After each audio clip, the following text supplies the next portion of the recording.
Hello there, guys. It's Czechoslovakia. Now, I know this isn't a game, but this is a cover of Game Informer. Why? Well, I've got some stuff to explain first. I am a person with a lot of anger, and I have a lot of anger towards things, and I don't have a lot of people to vent my anger to. So, I've decided that I'm going to start making videos where I vent my anger by ranting about stuff. And I don't know if you guys are gonna want to listen all the time, but it feels good to talk about some of this stuff. So I think that what my first thing is that I'm going to talk about is Game Informer. Yes, Game Informer. Okay, don't know where that came from. Let's ignore that. Or maybe it was next. Fine, we'll just go with this one. Okay, despite that minor accident. Game Informer, when I first got it, I liked it. I would just look through, find articles for games I want, and, yeah, I'd just look at those. But I've recently started actually reading the articles, and I do not like a lot of the stuff that they have to say. Now, I have two articles with me right now. I have the most recent one and the one from before. Now let's see, what should I look for in the one before the recent one? Excuse me for a second. I would really like to know how much time I have left. Now, here's their review on Halo Reach. They gave it a 9.5. Well, I personally think that Halo Reach is a piece of crap. And yes, I have played it, so I can have an honest opinion. And let me tell you, it's the same thing as every other Halo game. I was at my friend's house, and I've seen people play Halo 1 and 2, and I've played Halo 3, and I was at my friend's house, and I just said, what the hell, it's the same thing as every other one. And my friend said, no, it's not. It's very different. What is different? I'll get back to that point in a little bit. Another review on Metroid the Other M. I'm not a huge Metroid fan. I've recently gotten to the older ones that are side-scrolling. But I thought it was a pretty decent game. I think it deserves more than a 6.25. I'd give it an 8, which is a pretty average game rating. Now, Kingdom Hearts Birth by Sleep, 8.5. Now, this game has so much to offer. I say I've never noticed the camera problems that people keep talking about, but I say it's a pretty good game. My only problem is that there are some enemies who have annoying combo moves that kill you, that if you get caught in, they kill you in one hit. But that's really only a problem in Ventus's story. Now, where was the one more thing that I wanted to talk about in this issue? Okay. Scott Pilgrim vs. the World. They gave it a 9. I think that this game deserves a 10. It's an amazing game, and it's only $10 off the PlayStation Network. I personally do not own it, but I have played it at some of my friends' houses, and I really can't wait till I get a PlayStation 3 so I can play it.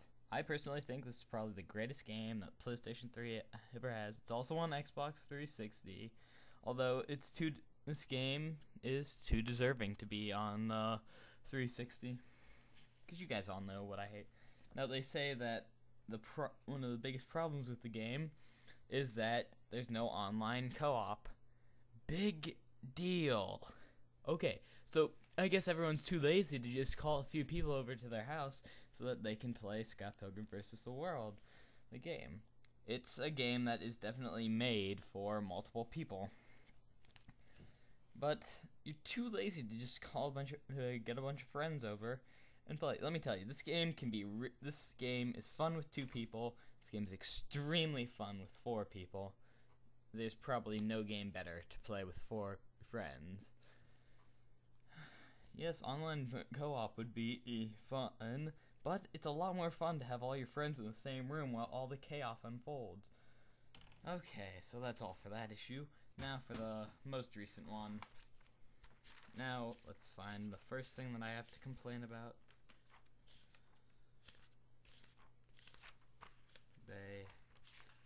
Okay, right here. The every RPG ever. Okay, so you're saying that all RPGs are repetitive. Yeah, every game is repetitive. Final Fantasy games and a lot of other RPGs aren't that repetitive. They all have a different style. They all have a different storyline. But this says that every game has the same storyline. A lot of the stuff, I've seen a few of these things in Final Fantasy games, but most of it I haven't seen in any RPG I've ever played. Yeah. Okay. So this is crap. Halo and all other first-person shooters are a lot more repetitive. You're just going around shooting people, same as always. Yeah, so what? You get new guns.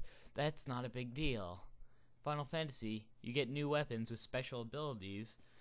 Yeah, that's more fun. Every weapon has something special, and in the case of Final Fantasy IX, the weapons can give you special abilities that you learn.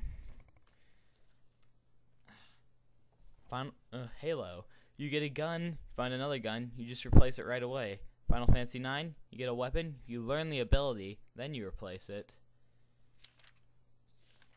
And, top 10 mustaches.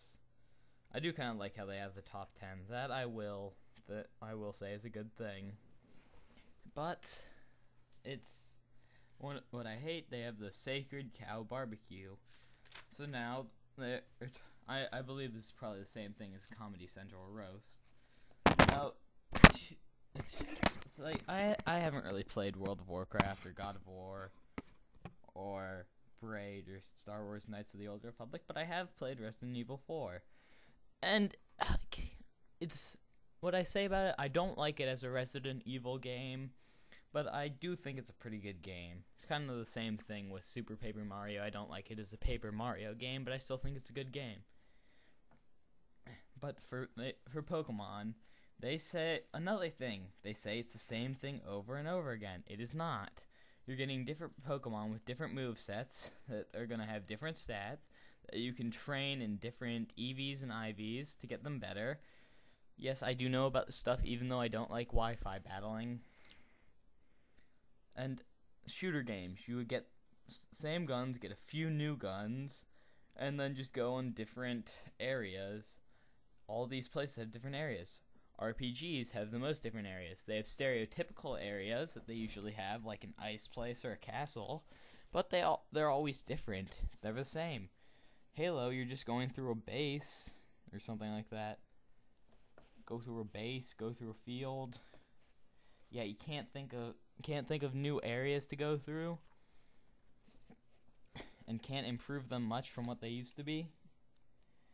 Okay, well, I think I vented enough anger, and I will try to decide what my... Oh, yeah.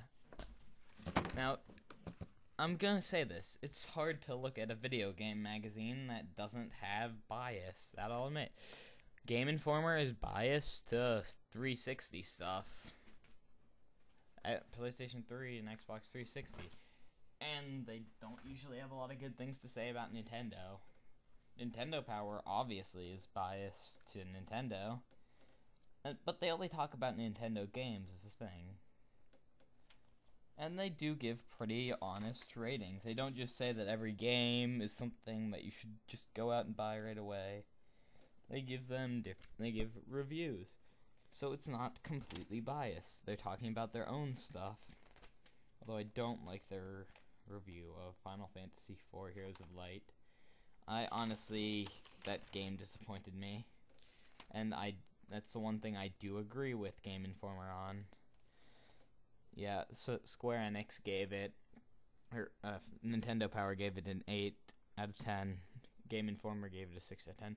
So I will agree with you on one thing, Game Informer, but let me tell you, I don't like a lot of stuff that you have now, so I am not renewing my subscription when February comes around.